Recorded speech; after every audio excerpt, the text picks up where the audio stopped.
O'zbekistonda qishloq xo'jaligida ekin ekishda aksariyat hollarda tuproq tarkibi tahlili amaliyoti keng tarqalmagani sababli ekinlardan rejalashtirilgan hosildorlikka erishilmaydi.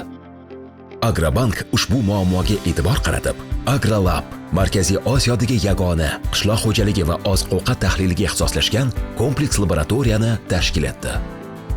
Bu yerda 60 ga yaqin malakali mutaxassis tomonidan 100 ga yaqin turli tahlil va tashxis turlari amalga oshiriladi. Laboratoriyada quyidagi yo'nalishlarda tahlillar o'tkaziladi: analitik tahlil, toksikologiya, oziq-ovqat mikrobiologiyasi, tuproq, suv, o'g'it va barg tahlili, fitopatologiya va nematologiya, entomologiya va gerbologiya. Laboratoriya imkoniyatlarini fermer xo'jaliklariga yetkazish maqsadida Agrobank tashabbusi bilan 131 ta tumandan jami 1,5 mingdan ortiq fermer xo'jaligi yer maydonlarida bepul tuproq tahlili amalga oshirildi. Jami 30 ming gektar paxta maydoni qamrab olindi. Umumiy tahlil natijalari asosida ekin ekishda jiddiy e'tibor qaratilishi lozim bo'lgan jihatlar aniqlandi.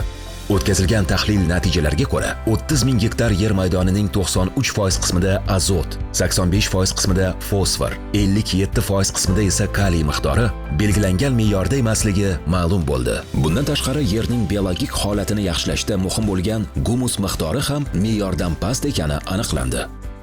Agrobank tomonidan AgroLab laboratoriyasi xodimlari kelishib, biz dalamizdan tuproq analiz olib ketishdi.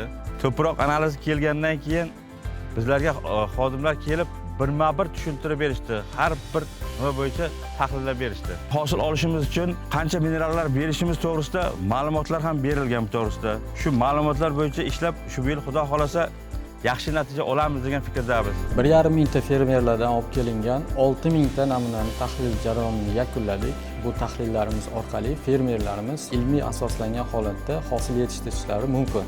Fermerlarda olib kelingan namunalarning 28 ta ko'rsatkichi bo'yicha biz tahlillarni amalga oshirdik. AgroLab orqali berilgan tahlil va tavsiyalar fermer xo'jaliklariga yer maydoniga zarur bo'lgan o'g'itlarni aniq miqdorda qo'llash orqali ortiqcha sarf xarajatlarni oldini olish va hosildorlikni sezilarli darajada oshirish imkonini beradi.